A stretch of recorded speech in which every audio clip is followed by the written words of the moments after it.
and then I'll tell you maybe 10 minutes in, as the viewers kind of grow. Okay, how you guys doing? I'm your man John Brown from Black Coffee. We're going live here today. For how long, I don't know, but I'm here to answer some questions you may have in relationship to your children, your children's education, football experience, sports experience, or hell, even your wife, your girlfriend, what you got going on with your mom and dad, or you could be the mom and dad, whatever is happening in your life. Let's make it happen. So, I see some guys here in the chat right now.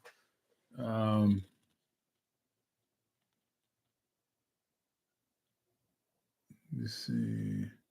Well, nothing's really going on right now. No pressing questions, but let's start with discipline.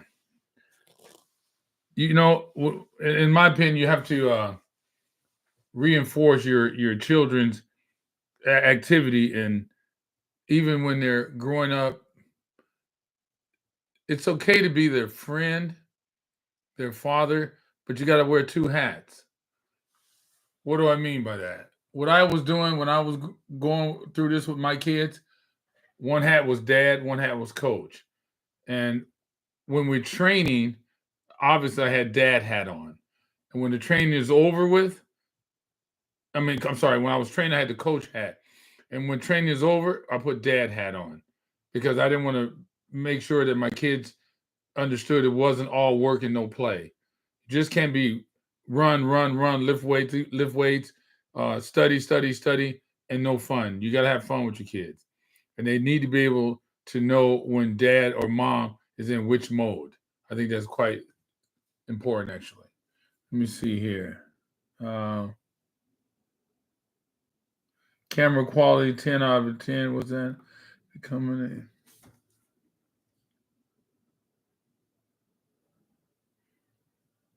This is my first one. These things are jumping like crazy. He want to know about training, lifting weights in his 40s when you have a lot of miles already on your body. Well, let me tell you something. One thing about the muscle really doesn't understand age, if that makes sense. If you train hard, the muscle still will respond and it will grow. But as I got older, when I was younger, I would do 3 hours in the gym each time I went to the gym. As I got older, I backed that down a little bit because I wasn't competing anymore. And by the time I got 40s and 50s, I would back down to like 3 days a week. I would still do chest, shoulders, and arms, legs and back, or you can do it all at one time, 3 days a week. Minimum, you got to get to the gym, minimum 3 days a week. So, and I wouldn't go real heavy. You don't want to hurt your joints, hurt yourself. I would back off the weights a little bit and turn to the poundage. There's no reason to try to do 500 pounds on the bench when you're 40 years old.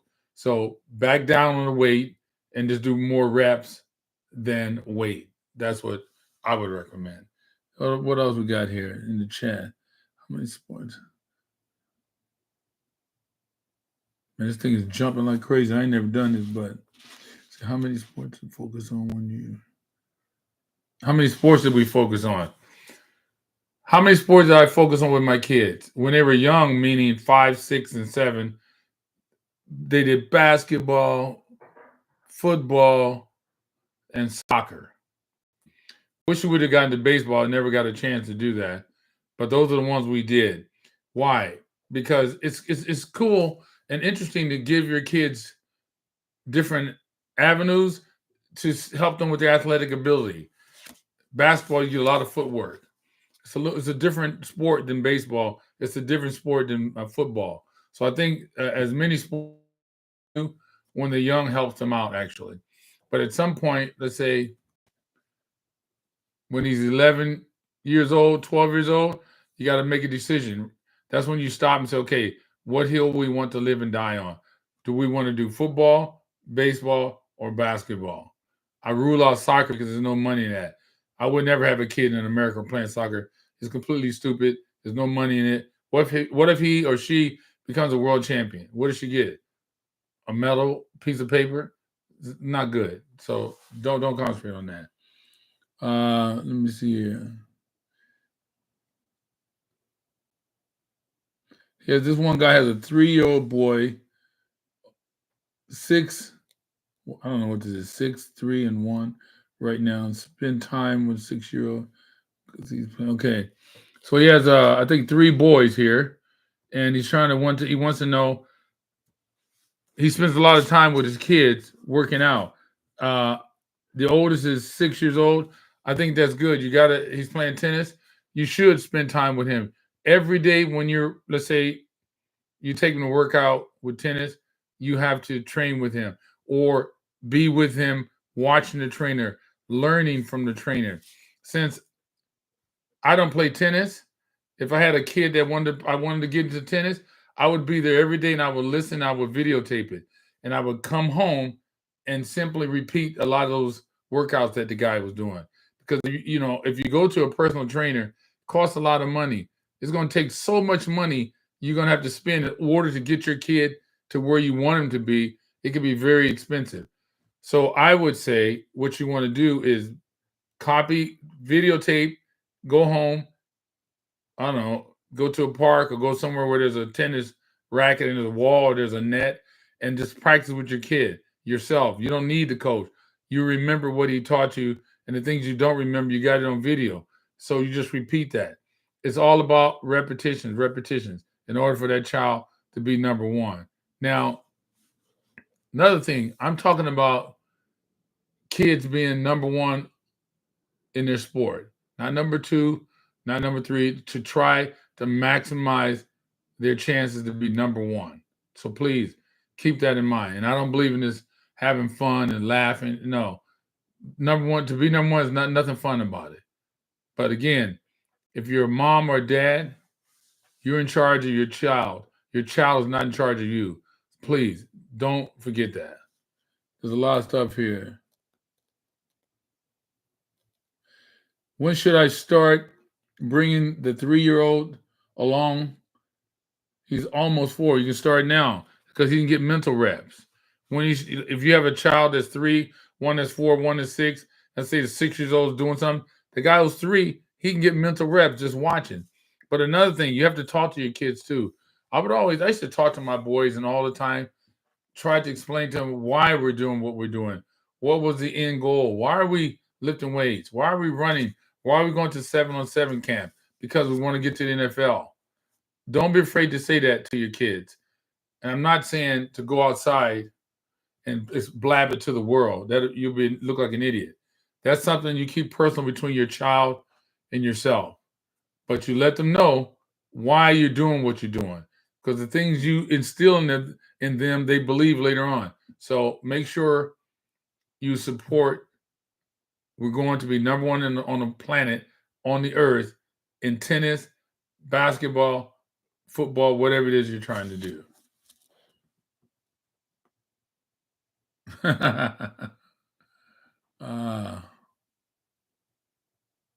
me see. Advice for parents, especially with raising costs of kids, care of both parents, huh? Mention your wife. I mentioned my wife. I said that my wife stayed at home, and they want to talk about how did you do that? Now look, mom and dad got to be on the same page. If mom and dad's not on the same page, it's going to be very difficult. If, for an example, I would be in a garage training with my kids, and my wife would walk in, and the only thing she would say is perhaps, "Hey, are you guys hungry? What time are you going to finish? What time should I have supper ready for the boys?" Or something like that. Never, "You're doing too much.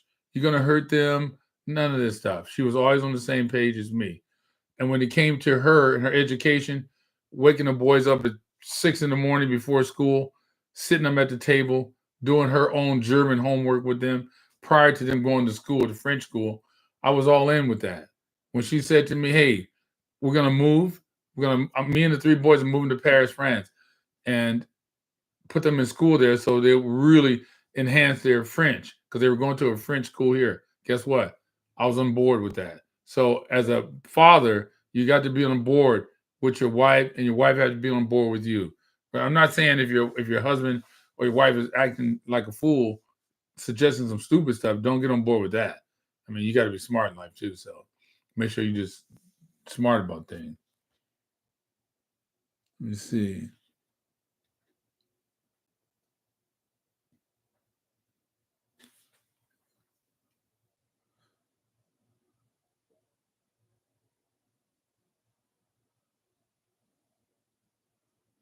So he said this guy wants to know if I did it all over again and one was better at basketball instead of football, would I make them switch or would I let them stay in basketball? Well, that's a great question. That did not happen, but had it had happened, uh, I probably would have been okay with him playing basketball and another one playing football. Why? Because at the end of the day, if they become a world champion, there's rewards at the end of the rainbow in basketball and football. So I'm not opposed to playing football or basketball, or one child doing basketball, another doing football. I just don't want one of them doing swimming or gymnastics or freaking diving or some shit like that. That's ridiculous and stupid. Don't do that. So yeah, I would have been okay with that. Would have been a little more challenging in terms of workouts because I would have to take them to a personal trainer in football and watch them, tape them, and start educating myself about basketball just like I did football. And it would be a challenge, but I'm okay with that because there's rewards for that. It's not a waste of time, actually.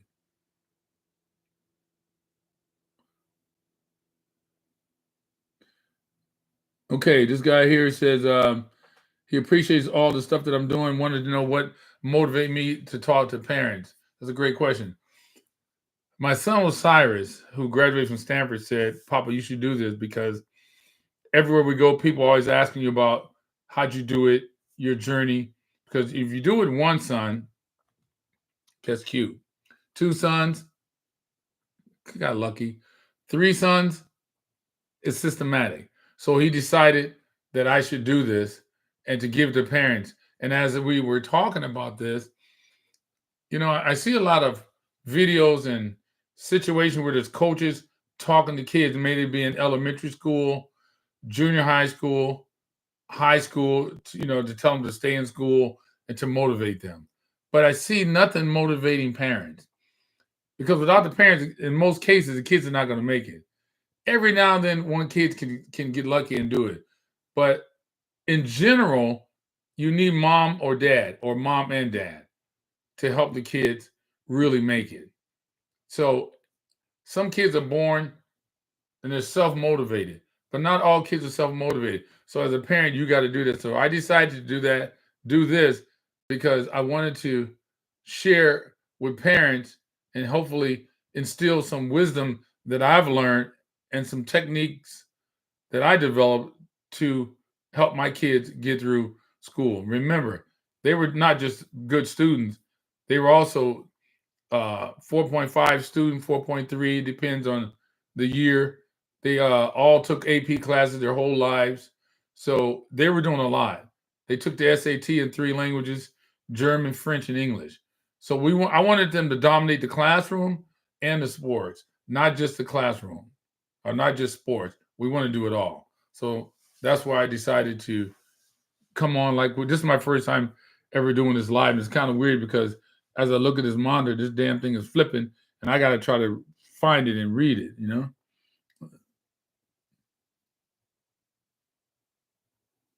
How did I deal with parents trying to insert parental advice to my family members? Like, I'm assuming he means when I'm not there, people trying to give advice to my son's wrong advice, trying to I don't know if this is the right word, but trying to form a wedge between me and my kids. Look, I had my kids on lockdown. I would always tell them, hey, get over here, boys, line up. When I say line up, they total line and they would stand at attention. And I would talk to them since they're like little 5, 6 years old. And I would tell them things. If I thought of something or if I saw something, if I said, look, be careful. This is going to happen. People are going to say this here. Don't believe that. Only, listen to your dad. So once a dad or a mom has their child's attention or their ear. I don't think you have to worry about that. Just let it roll off their back. And they would come to me sometimes and say, hey, Papa, so and so said this, just let them say it. They don't know any better. Just keep it pushing. Just keep going. Stay on track. It'll work. So even coaches, you have some coaches that were a lot. Man, listen, I had referees. I was at a Pop Warner game once, and I was in the restroom, and the guy didn't know who I was. The referee was in there, two of them, and they were saying to them each other, "Yeah, if those St. Brown boys do anything wrong, I'm gonna kick them out the game." And I didn't say anything. I just thought, "Wow, why would he say that?" My kid's never been ever kicked out of a game, not once. So they're well-behaved boys, and I thought, that's interesting. That's just a hate. So you have a lot of hate because think about it. If you're trying to make your child to be the number one on the planet, you're gonna have a lot of haters out there. I mean, there's gonna be a lot of people. Sorry, I got bugs in here. There'll be a lot of people hating on your kids. You just got to teach your kids how to deal with the hate, how to deal with the nonsense that they're gonna hear, but keep their feet on the ground and make sure that they listen to you and your spouse or their mother. That's very, very important. So yeah, I even had a coach referee at a flag tournament, 9 o'clock at night, championship game. I'm on guy in a little word battle with one of his friends that was on the opposite team. And I said to him in German, don't do that. That's your friend. What are you talking to your friend like that for? And I'm talking to my kids in German because I'm bicultural. And I knew that there's a lot of haters. So I didn't want to give them ammunition. If I talk in German, they don't have no clue what I'm saying. But even though I was talking in German, the referee told me if I keep talking to my son, they're going to kick me off the field. And I thought, what are you talking about? Do you speak German? And even the coach told me, hey, John, just be cool. I go, no, I'm not going to be cool because I'm speaking German to my child. He doesn't know if I'm cheering him on. Everyone else on the sidelines cheering. I'm cheering him on. I'm not going to be quiet. And if you continue to threaten me, I'm going to get me and my sons, and we're going to leave. And if I had 3 sons on the team, and if I leave, it's forfeited. So the guy was talking crazy. I said, I blew a whistle, son, boys, line up. They stood next to me. I stopped and I explained to my sons what this guy was doing, what was going on, and we kept it pushing and we left. And it was forfeited and they had to stop the game. Listen, I'm not playing with folks. No games. If you're not on the same program as me, yes, sir, thank you very much. We're out of here. Don't screw around with folks. If you're not on the same page as you, don't screw around. Get out of there.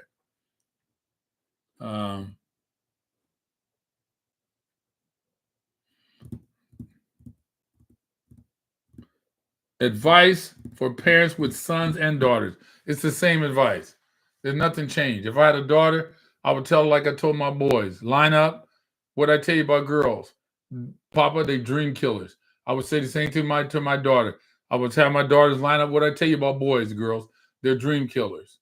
I would make sure my daughter understood it. So everything I did with my sons, I would do exactly the same thing with my daughter. I wouldn't change anything actually, because I gave my sons confidence, support.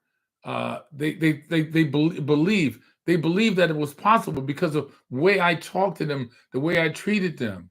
You understand what I'm saying? I would stop when they were 6, 7. I would give one son the telephone, and have him record his brother, interview his brother to teach him at a young age how to do interviews, to feel comfortable. Then we'll look back at it, laugh, or make some corrections. I did all kind of stuff. You have to be all in. When I say all in, all in. And I'm telling you right now, you guys, it is a second job. 100% is a second job. You're not willing to be a second job, don't mess around with it. Don't even screw around. Let me see. Is it better to do different sports when they're growing up or focus on one? 5, 6, 7, different sports. It's good for athletic ability, I think. But when they're 12 years old, you got to decide what hill they want to live and die on. Don't screw around all in sports. You can't be a jack of all trades and a master of none. And when they're playing football, they say, oh, You can play, defense and offense. Oh, he's an athlete. Man, a lot of those guys that's labeled as athletes don't make it. Be careful. Very few make it. He has to specialize in something, or she has to specialize in something. Unless you're doing gymnastics and she's going to do all around. It'd be all around champion. That's a different situation. But ain't nobody listening to me doing gymnastics because we all agree that that's a stupid sport.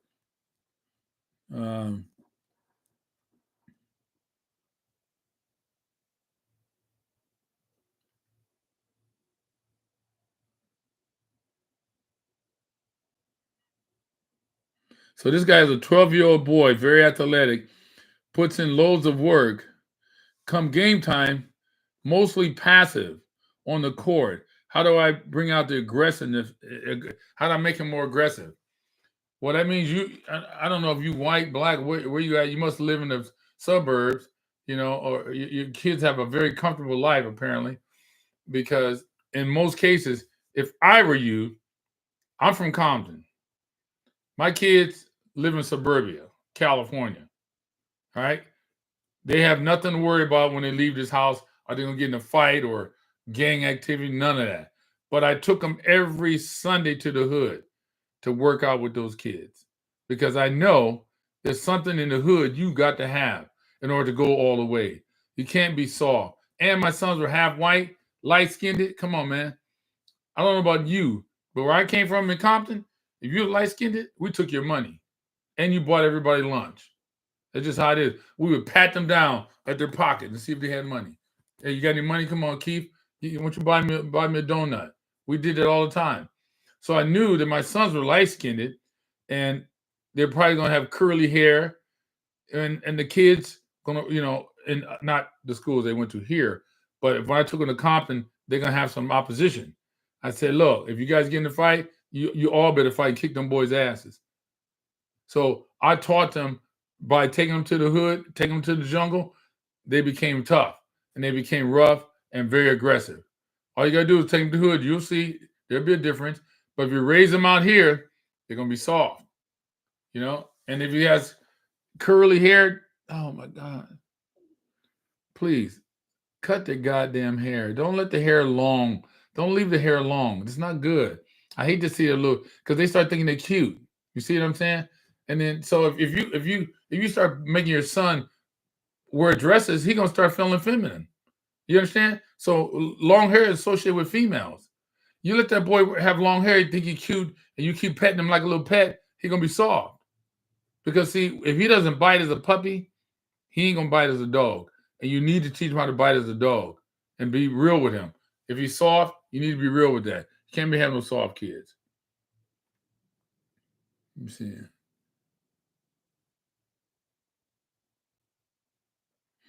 How did I get my son to who wanted to quit football in high school to keep playing?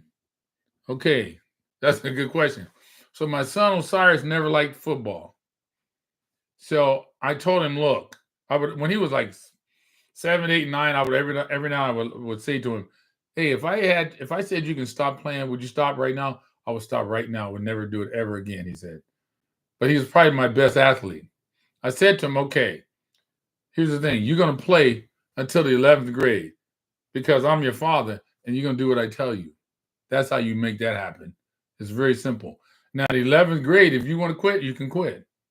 You can start, growing into manhood as a young man and you're going to start making decisions on your own. But he's smart. He realized, you know what? I got scholarships all over the place. He wanted to go to Stanford. So he goes, look, I can go to Stanford for free if I keep playing football. So he kept playing. Had he not hurt his foot in high school, he told me he didn't like football. But he goes, I bet you a lot of guys in the NFL play football, but they don't really love it. But they play because, they're not stupid. They're going to give you millions of dollars. He said, I would have kept playing too for the millions of dollars. So basically, I told my son, you have no choice. You have to play. So when you as a man, you got to be a man. You understand what I'm saying? My daddy was a man. My grandfather was a man. I'm 100% man. Now, I ain't listening to all this stuff you see on TV, all this woke stuff and all that. No, I'm 100% man. You understand? So you got to be a man and teach your kids to respect you and just respect your word. and they'll do exactly what you tell them. If you give them choices, now you got a problem. See, you can't give them choice. You can give them choice between vanilla and chocolate ice cream, or barbecue, or plain chips. That's it. That's the advice on that. What sports do you recommend for girls? If I had a daughter, there's only two sports she can play in America: tennis or golf. Probably pick tennis because golf, as a professional golfer, you are a professional, but you don't make money unless you win the tournament. It's kind of weird. So if you came in, let's say the top 10 players get paid, you come in 11, you don't make any money. Like, how are you a professional? They need to change that about golf. So I would stick to tennis. So if I had a daughter, most definitely she'll be into tennis. There's no question about it. Look at Venus and Serena. I saw King Richard. The dad didn't know much about tennis, but he was a logical man. It's just a damn racket and a ball, and you hit it back and forth.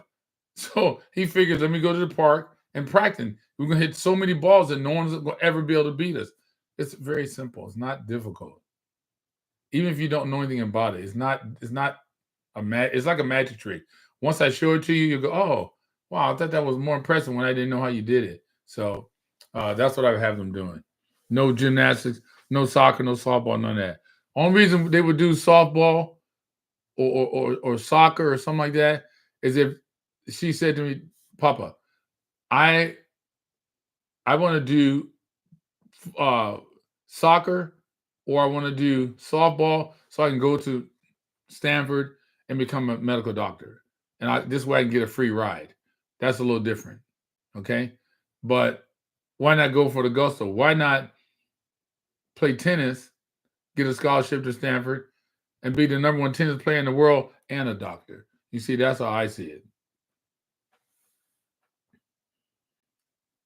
One guy asked me, how do I feel about golf? Love golf.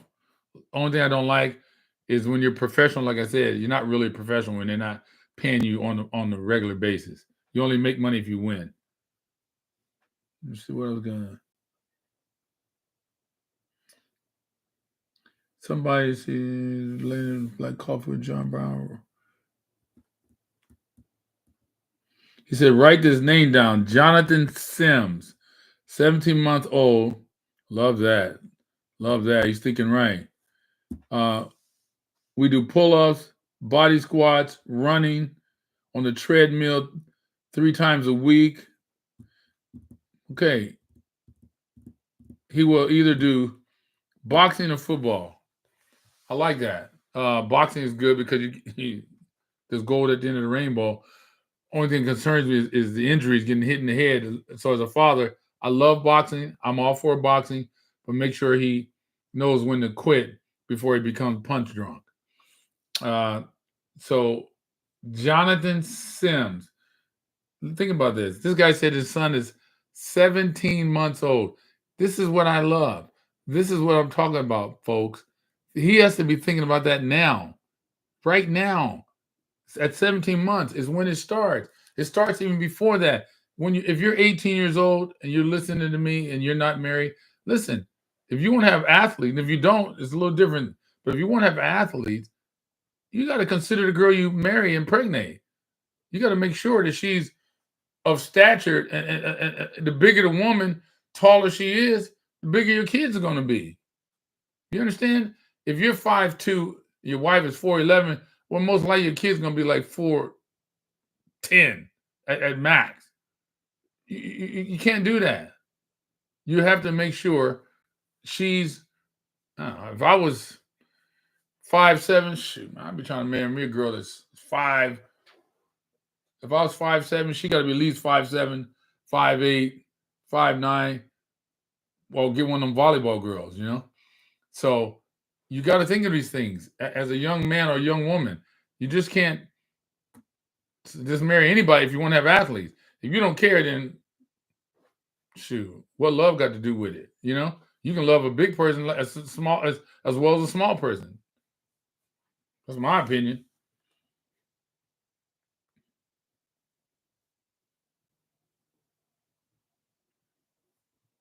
This guy wants to know what my role would be as a grandparent. Well, look, it depends on how much access my child would give me to their child, And if my sons, I have a granddaughter right now, Cleopatra, and if my son said, "Papa, I want you to train Cleopatra," I'm all in. I'm all in like Flynn. So, uh, what do I do right now? I play golf a lot. I work out. There's not much to do. So if I had an opportunity to get Cleopatra and get a tennis racket in her hand, man, I'm on that like white on rice all day long. Uh,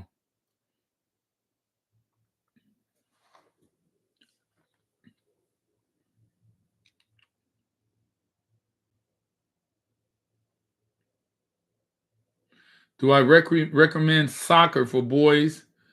My boys are top 3 in Oakland in soccer. Get them out of that right now. No, no good. Why are you wasting time in soccer?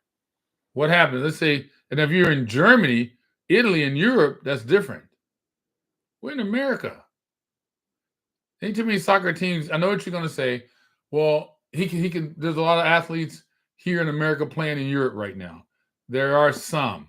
I don't know about the word a lot, but I wouldn't waste time with that.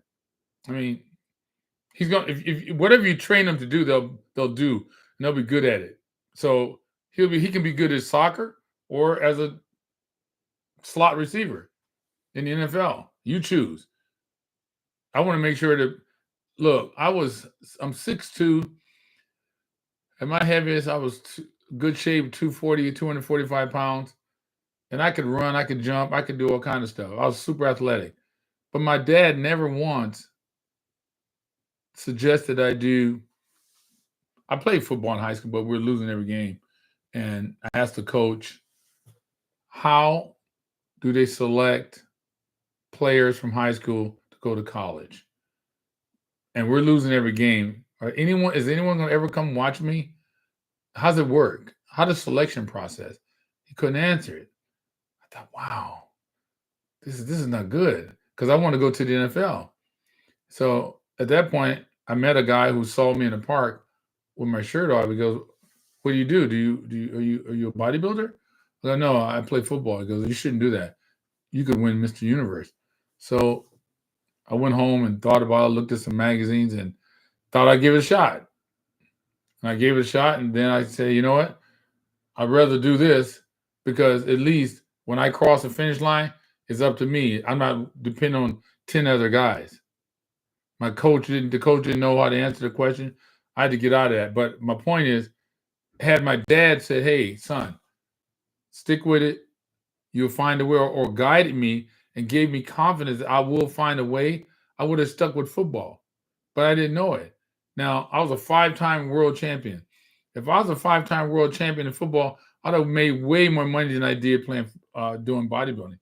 So when I thought about that, I thought, well, I can't let this cycle repeat itself. I have to nip this in the bud and switch this thing to make sure my kids don't go down that path. So that's what I got to say about that. Let me see what else we got here. Let's see.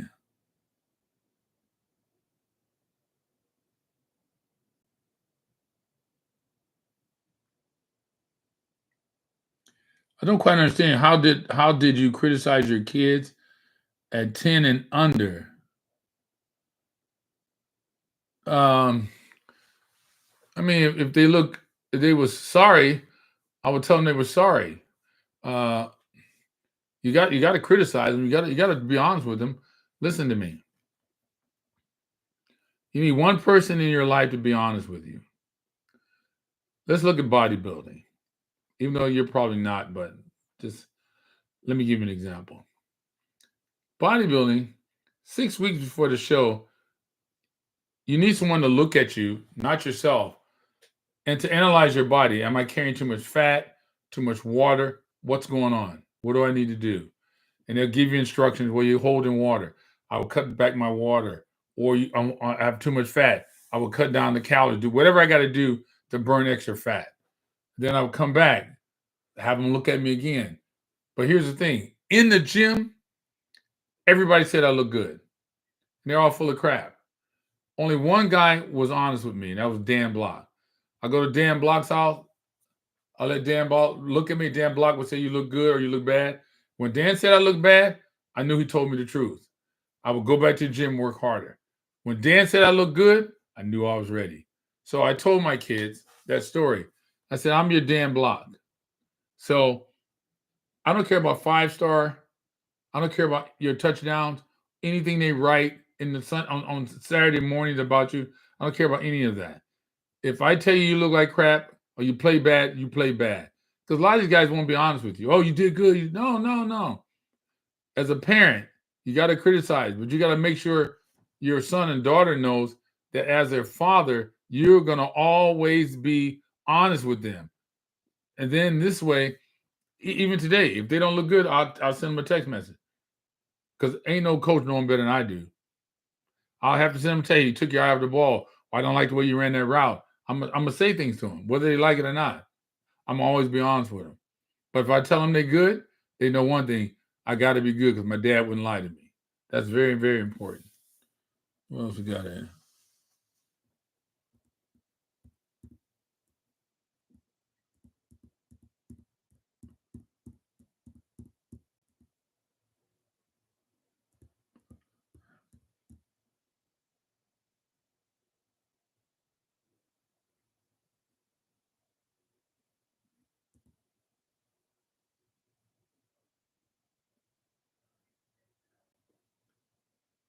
So this guy said he has 2 twin sons.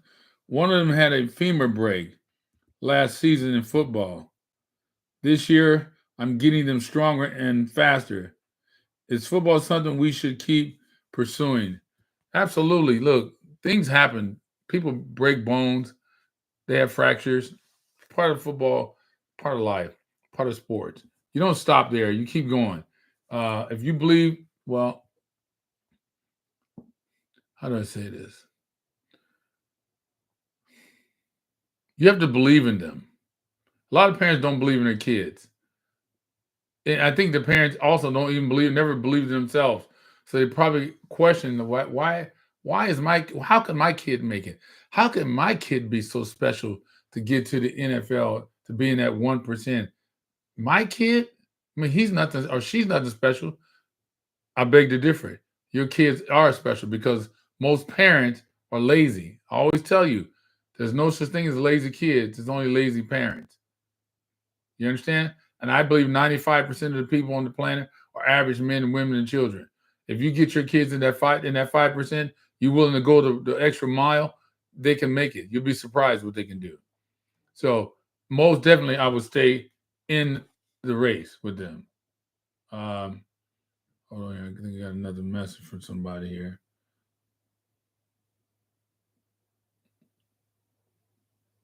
So I got another guy here. Don't sleep on esports. Pro gamers is growing.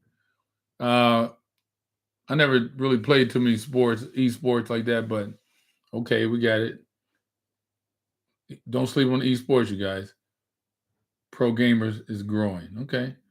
It's a professional league, I think they have now.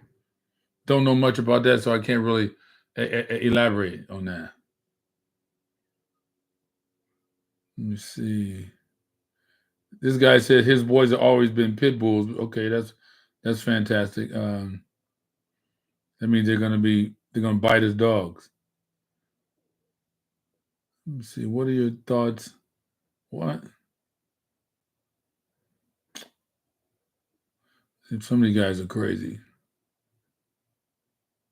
Let me see. So let's go. Let's talk about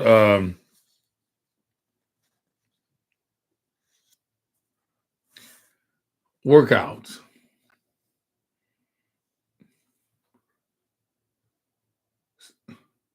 Today I go to the gym. I see guys training, or I'll go online. I see some guys doing workouts. And I think some of them are 18, 19, 20-year-old kids. They do a lot of kettlebells, a lot of medicine balls. I would stay away from that. You got to use weights. and I would use 90% free weights, 10% machines. Most people don't like free weights because it puts them in an uncomfortable position. And everyone wants to do kettlebells and rubber bands because they act like they're really working hard, and then they go home and take a shower and they feel like they did something. Well, if you're trying to be number one on the planet, that ain't going to work. So you have to make sure your kids are training with weights, not rubber bands, chains, the damn stupid ropes. Can someone tell me what the hell those ropes do? I see guys doing those ropes. What is that? What does that do? When you do that, what do you think is going to happen to you? It can tire your arms out. I can see if you're a swimmer and you may need that for endurance, but for football or baseball, like what does that do? It's completely stupid. Y'all need to stop that stuff. If someone knows what that is and explain to me how that works and why is that even wasted worth your time, I want to know.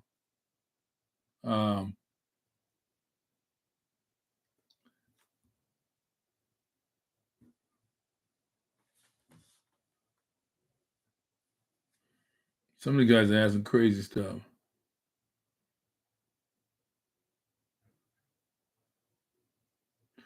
Here's a good question. How do you get scouts to come watch your kids play? How do you get scouts to come watch your kids play? He's referring to college scouts.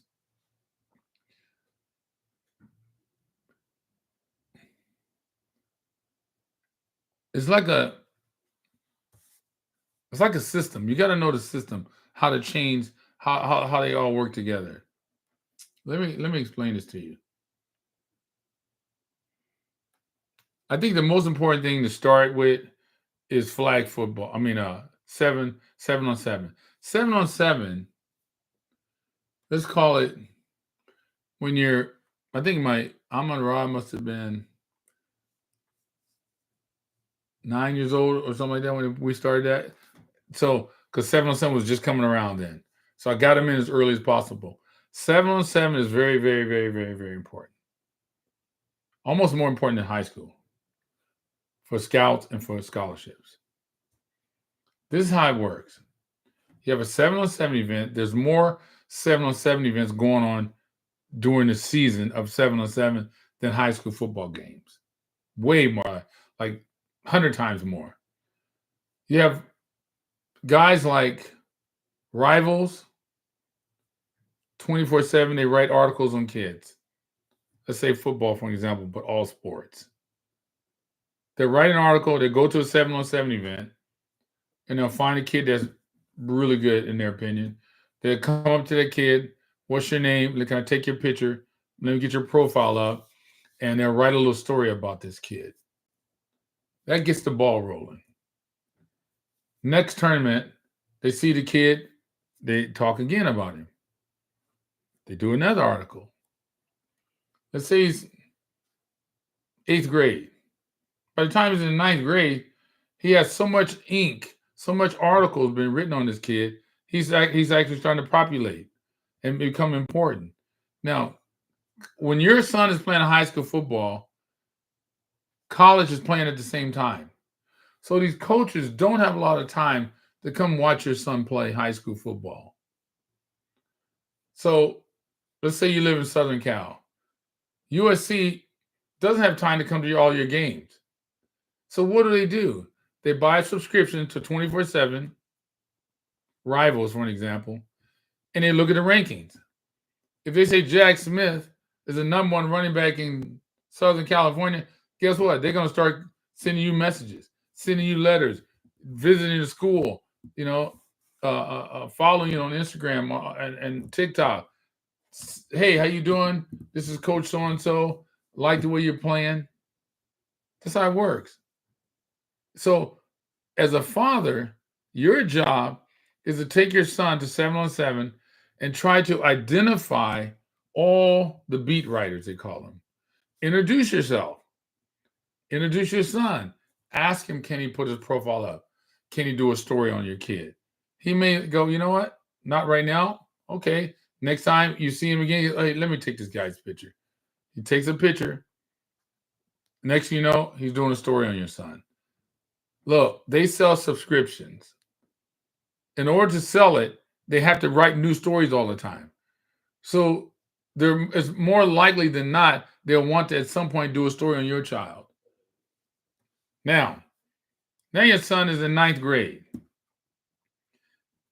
You're at, I don't know, modern day high school. Coach from Washington State comes to the school to see whomever. You as a father, you see that guy, you're going to walk up to him and say, hey, you know what? I'm Mr. Green. My son is Jordan, and he loves your school. And just wonder if I can get your information. Love to send you his highlight tape. Oh, yeah, here's my number. Send it to me. He's really good. My son's really good, sir. Here's the problem with that.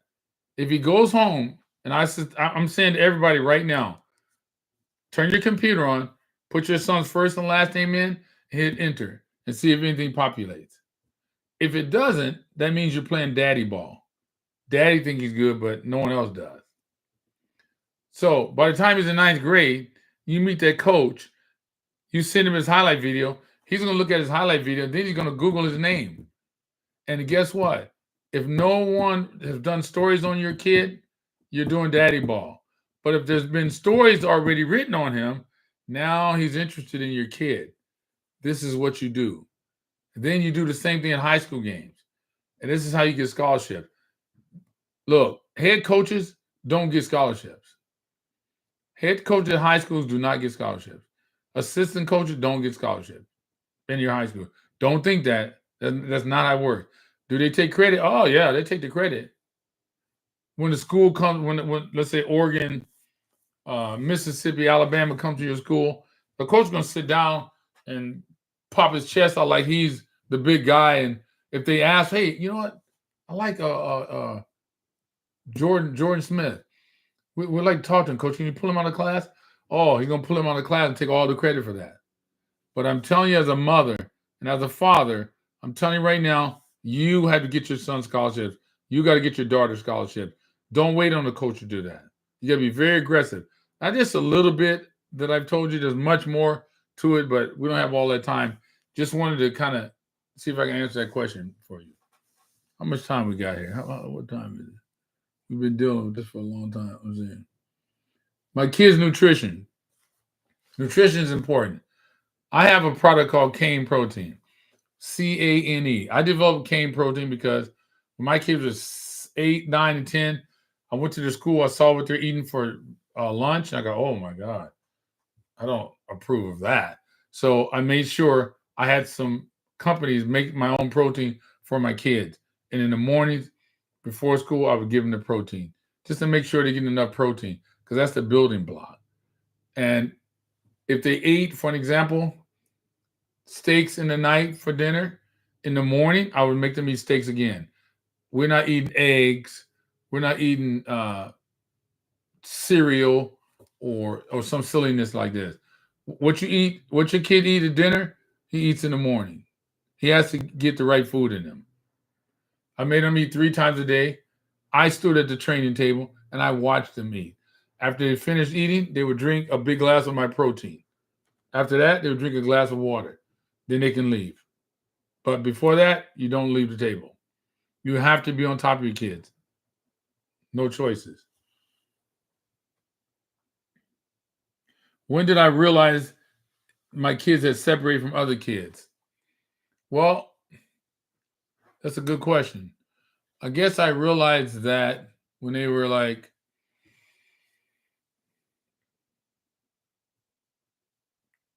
maybe as early as 7, 8, 9, because we had been working out for a while. In my house, 5 years old, you start working out with me.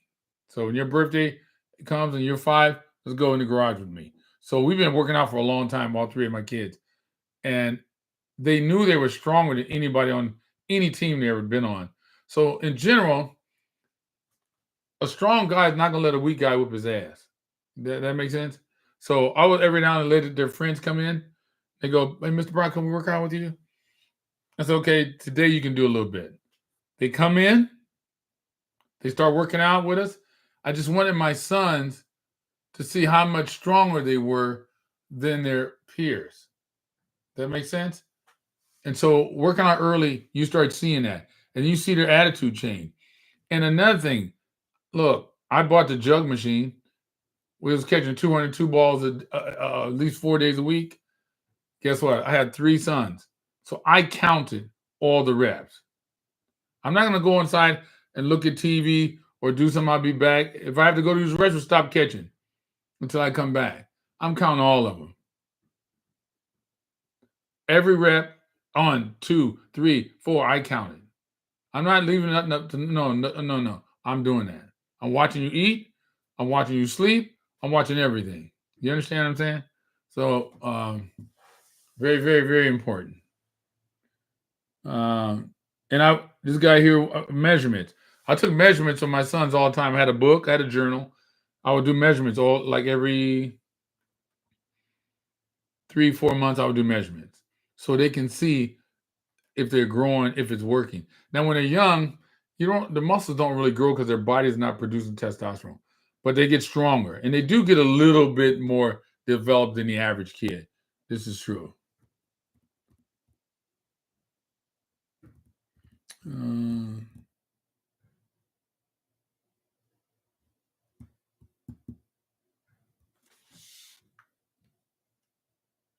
Thank you.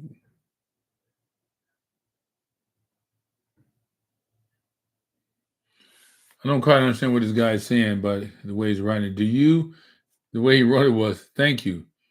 Would you have 12-year-old, I think, would you have your 12-year-old kid, I'm assuming, do daily training sessions before school, like 6 a.m., or get extra sleep? No question, extra sleep. No question. Kids and puppies grow in their sleep. They don't grow when they're walking around. Early bird catches a worm, that's a bunch of bullshit. The early bird will be 5'5". So make sure your kids get some sleep. That's very important. And this guy is asking about dog food. I have a thing called dog food I created when I was bodybuilding because I was trying to get a lot of red meat and protein, but I didn't have a lot of money. So I would buy ground beef, season it, cook it. Then I have a pot of pork and beans. I'll mix them together, and I could eat that in the gym because whether it was cold or hot, it tastes good. So I would always give my sons dog food to take to the gym or to take to school. So when they went to school, take some dog food with you in a little Tupperware thing. So because the protein in the meat and the red beans was really good source of protein. So dog food is very important. Again, but if you want to have a cane protein, again, it's CANE, caneprotein.com. You can order the protein there.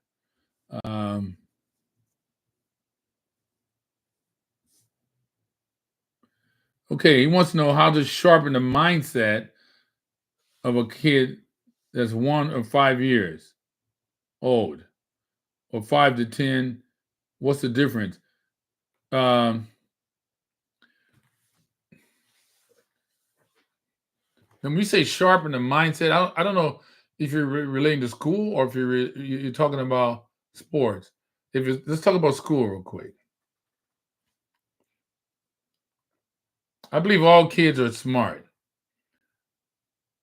If a kid knows his phone number and he remembers it, he's smart. To do an examination in school and you get all the answers right, you get an A, and they think you're smart. A friend of mine came to me once. He was mad at his son because he got a bad grade in some class. I think it was math. And I go, why are you mad at your son? If I asked him to take a test in French, to write some words down in French, and he fails it, would you be mad at him? He goes, no. I go, why? Because he doesn't speak French. Okay, why are you mad if he gets a bad grade in math or algebra or something like that? He doesn't know it. It's just simple. It's not that he's smart or not smart. He doesn't know it. What they do in school, they just start talking so much and they just pass kids on. Okay, you did it. Okay, go next. They just pass them through. You're in 8th grade, let him go to 9th grade. No, So what I did was, if my kids had a bad grade, and a bad grade to me is like a B, okay? Even I didn't like A's, to be honest with you. I like A pluses. But if they came home with a B, I go, whoa, something's wrong. How'd you get a B? That only means you don't know, there's something you don't know. So we took my kids to Mathnasium, for an example. Man, I tell you, 1 week at Mathnasium, he's back on A plus train. I asked the guy at Mathnasium, how'd you do that? He goes, well, we ask him questions, we find out, because math is logic, based on logic. If he gets a bad grade in math, there's some step that they missed, and we got to find that step. Once we find it, then we can continue. I go, interesting. Now, we're at a school, private school, wasn't modern day though, high school, and my son got a B in math. I'm like, what the heck? So I called the teacher, and we are talking about this. I said, can you help my son out? She goes, yeah. Why don't you have him at lunchtime, instead of having lunch, come see me and we'll go over everything. I go, hold on, man. How about this? We're paying to go to the school. You getting paid a salary. Whatever you're going to teach him at lunch, a little secret or whatever you're talking about, why don't you do that shit in the classroom? How about that? That seems like a better idea to me. So, long story short, I took my son to Mathnasium. This is a true story. Next thing I know, he's getting A pluses again. 4 weeks or a month went by. I get a call from this teacher, the same teacher. He goes, Mr. Brown, do you remember me? I go, no, not really. Blah, blah, blah, whatever. I said, oh, I remember you. She goes, can you tell me what you did to your son when he had a B and then all of a sudden he started getting A pluses again? Because I have another student is having trouble. Are you hearing what I'm saying to you? What sense does that make? You can't trust the school system. You can't trust anything but you and your wife. None of these fools you can trust. So I'm sitting here going, oh my God, why are we going to school when the teachers can't even teach? So as a parent, you got to know something. You got to have outside help. You got to get outside help for your kids. We had French, math, whatever it was. We got outside help. It's like giving my son the answer to the test, like a cheat code. So you got to get outside help. Ain't nothing wrong with your kids.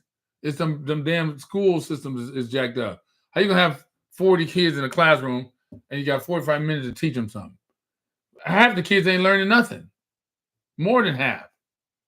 That's like saying, okay, Mr. Brown, you're gonna teach your kids how to play basketball and you're gonna teach them how to shoot. You got 40 kids, you got 40 minutes before they go to their next class. Okay. We got 2 nets. How many balls do you think they'll be able to shoot? 40 kids on 2 nets. What, 10 apiece? It'll take them, they'll die before they learn to shoot a basketball. The system is bad. So as a parent, you got to understand that. And you got to fight the system. So you got to have your own system. I'm giving you a lot of knowledge here. Let's see. This guy says, we're not here to win, we're here to dominate. That's one of my sayings. Because I don't believe in, I mean, if you barely win shit, I don't believe in it. You got to dominate. You got to dominate, guys. Eat them up, spit them out. Eat them and spit them out. I had a friend of mine call me. My sons must have been 8, 9, and 10. He said, John, you always said you think your sons are fast. And I go, yeah, I think they're fast. I think they're faster than most kids. Do they run track? I go, no, they don't need to run track. He goes, well, there's a track meet. Why don't you invite them to come? So I took my kids to the track meet, right? And my kids go, well, what do we do, Papa? I said, you see those 2 white lines? When he shoots a gun, you run as fast as you can to the end, but don't cross the white lines. Okay. And I remember Amara asked me, Papa, what if we lose? I said, look around at the kids. There's a lot of kids around. Does any of them have the eye of the tiger? They look, they go, no. It's okay, then whoop their ass. Don't worry about them. They're all weak. They didn't come from what we came from.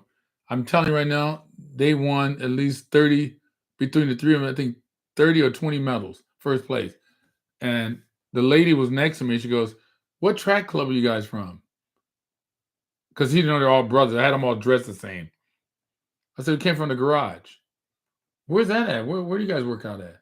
I said, "No, it's from my garage. I came out of my garage, put some shoes on them, and took them down there and said, when you shoot the gun, just run." That's what we did. So if you prepare your kids right to dominate, they will dominate. Domination is very important.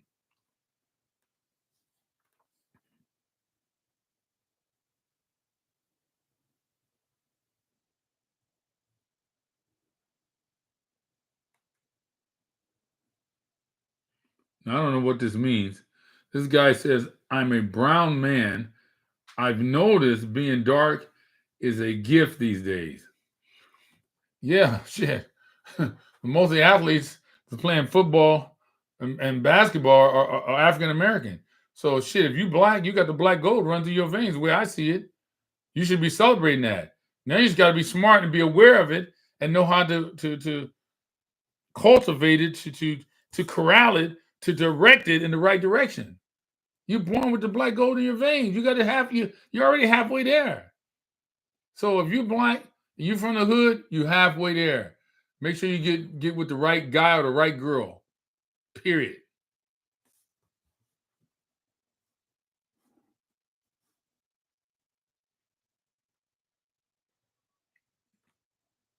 This guy said garage fitness, love garage fitness. That's what I'm talking about. So my son has allergies to milk and eggs. What diet would you suggest? Well, look, I don't know if he can drink lactose intolerant milk, but if he can't do milk and eggs, ain't gonna hurt him. All he needs is dog food, red beans and freaking ground beef. That's all he needs. And you let that food drink some water. That's all you need. And every now, don't get me wrong. I, I'm for eating all kind of stuff. Let me show you something. You can't see this because it says eat dirty, cane protein. Because I don't believe in eating clean. We eat everything. Everything. You can eat McDonald's, cheeseburgers, hot dogs, Kool-Aid. Eat everything. It's better to eat dirty. If you eat clean, here's what's gonna happen, because I was a bodybuilder. Bodybuilders eat clean to get lean, vascular, to get more muscular.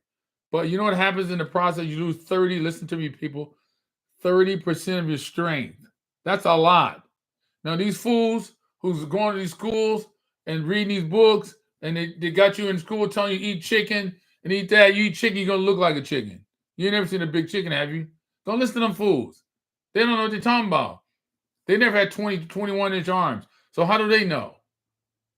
So you got to eat dirty.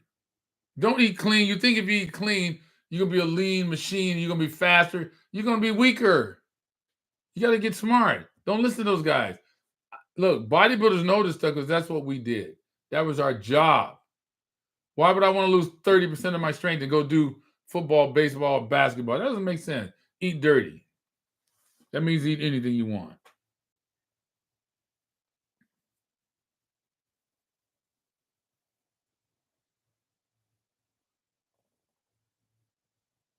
So this guy said, what weight should my boys be in high school?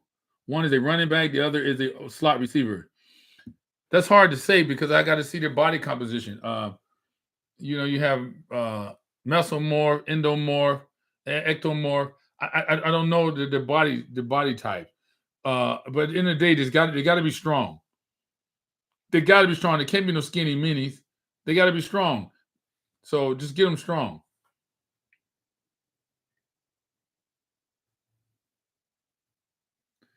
You see, this guy here goes, they say when you eat clean, you don't consume enough calories.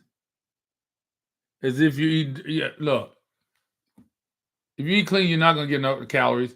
And the type of protein, the protein in chicken is different than red meat. Just listen. This is what I tell my sons. At the end of the day, you got two choices. One, you can listen to you, or two, you can listen to me. If I were you, I would listen to me. So just sometimes just do what you're told. Don't ask too many goddamn questions. Just do what I tell you.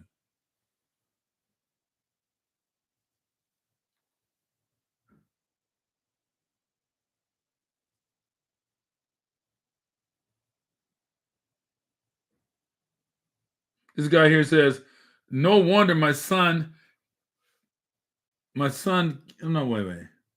No wonder my son can get stronger. I think he meant can't. He's weaker than his classmate. I think he meant no wonder my sons can't. Look, the programs in high school, they're doing the best they can. But again, what did I tell you about if you had a classroom of 40 kids, 2 basketball nets, and they said, okay, you got 40 minutes to teach you guys how to shoot. It's the same thing. There's so many kids in the weight room in high school. They're doing the best they can, but it's good enough to make you, how do I say it? The program is good enough to make you feel like you lift weights, but it's not going to make you put you on Swizzle. If you want to get on Swizzle, you got to lift weights. You got to have a program outside of school. So I would tell my son, look, dude, go to school today, do that little workout, but fake an injury and don't go hard today. Because when you get your butt home, we're going to the gym with me. And when you get to the gym with me, it ain't for everybody. Trust me, it is not for everybody. If you're not trying to be the best in the world, don't even come to the gym with us. It is not fun. If you don't believe me, ask some of the guys on Amon Ra's team or Equanima's teammates who may have worked out with him and see what they tell you. So it ain't for everybody. So your child got to eat right, and I would have. I wish I had time to make maybe one day. There's a video of me training my boys online. Now a lot of these trainers will tell you, "Oh, their form is not good." Oh shit! Listen to me. Form is overrated. Don't listen to these dummies. Any guy that had 21-inch arm, 22-inch arm would tell you it's okay to have bad form. A guy who has 12-inch arms will tell you to have good form. You understand what I'm saying to you? It's like running a quarter. Let's say you go out for track. Okay, coach, I want to run track. I want to run a quarter. Okay, son. Let's see how good you are. By the time he hits that 300 mark, that monkey's going to jump on his back. He's going to curl in that corner like this here. His form's going to be gone. My question to you is, at that moment, should the coach say, you know what? At 300-yard marker, you lost your form. It's not a good race for you. No, you tell him to keep doing it. Every day he gets better and better. Same thing with jerking the weights. If you can barely curl 150 pounds and you jerking it until you ain't going to jerk it no more. At some point, it's like running a quarter. You're going to get used to it. And when you get used to it, guess what? Put some more weight on and start jerking again. So just do what you're told. It makes it simple. Don't try to figure things out all the time. Just do what you're told. Because if you try to figure it out, it's like paralysis by overanalysis. Don't do that. And you got to consider the source.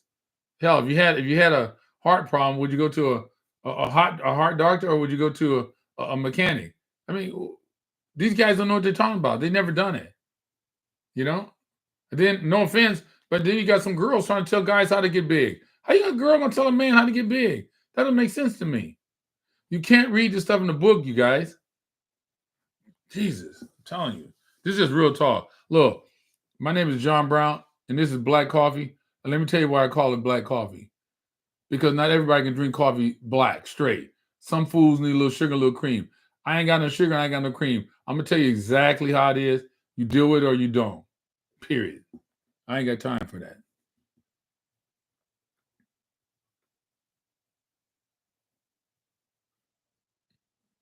My wife wants my 9-year-old son to eat clean. How can I get her on board? See, man, see what I'm saying? You need to have her listen to my black coffee. Okay? My sons were, for high school, very good sized kids and very strong. Very good sized boys. They weren't born like that. I'm naturally lean.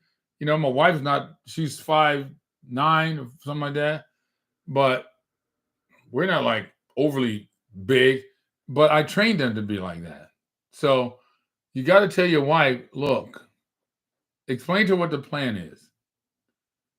And you got to get her to buy in somehow. Eating clean is good for her. Most women want to lose weight all the time. She wants to eat clean. That's good for her. It's not good for her child. Maybe you should, like I said, have her listen to my black coffee, and maybe I can talk some sense into her. Because right now she's tripping. Okay, she must be educated. See, there's a such thing called an educated fool. You gotta be careful not to call your wife a fool, but some people don't know what the hell's going on or what time it is. So you're gonna have to somehow let her listen to me or something like that, and so she can get on board. And just, it's math. Look, lifting weights, eating dirty, you can quantify it. So I would say to my wife, okay, honey, he's 110 pounds. Let's write that down today. So we're gonna eat clean for 3 months, and we're gonna monitor him. Then we're gonna eat dirty for 3 months, and to see if he's gaining weight, if he's getting stronger. Numbers don't lie, right?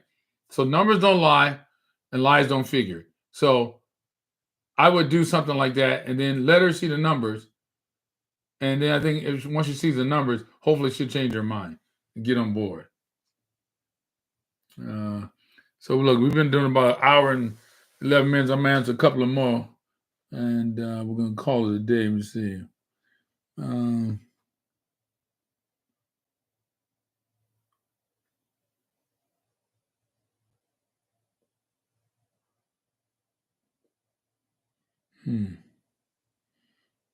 I probably missed a lot of questions because I'm talking so much. Sorry.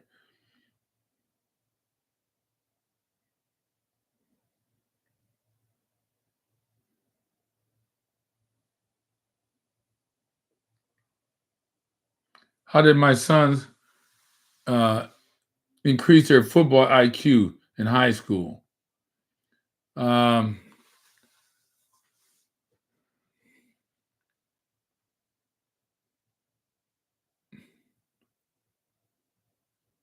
I believe in personal trainers, but I've seen a lot of them.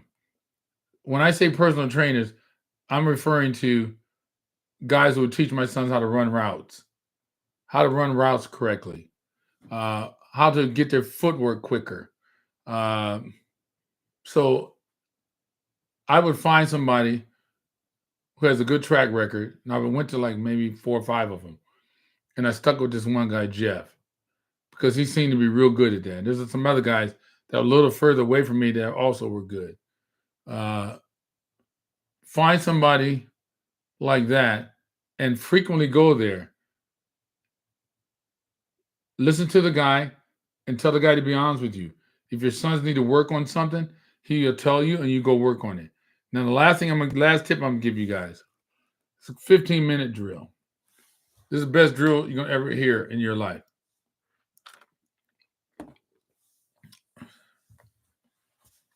Long story short, I met a guy at a high school in Compton. My kids were like 5, 6, and 7. And they had some high school kids running with the kids. One kid was really impressive. And I asked his dad, I go, hey, man, your son looks real good. I thought he was going into the 9th grade or 10th grade. He goes, he's only 12. I go, whoa. He's 12? He goes, yeah. I said, oh my God. I said, wow, he moves like these guys. And he goes, he just started playing 6 months ago. I go, wait, hold on. How's his footwork so good? And he just started 6 months ago. He goes, well, I take a couple of these drills 3 days a week, 15 minutes a day. I'll pick 3 or 4 drills and we'll just work on them in the yard or in the park. 15 minutes every other day. I go, are you serious? He goes, yeah. He said, you'd be amazed how that helps. So it's like it compounds itself, like compound interest. And so I did it. And I tell you right now, wow, man, that's the most amazing thing that I ever done was a 15-minute drill. You'll be amazed how quick you and your son or your daughter become better. You do that every other day or if you can do it every day, 4 days a week, it's just 15 minutes. It doesn't take a lot, doesn't take a long time. So look, my name is John Brown. I've been talking for like an hour and 15. That's good for me.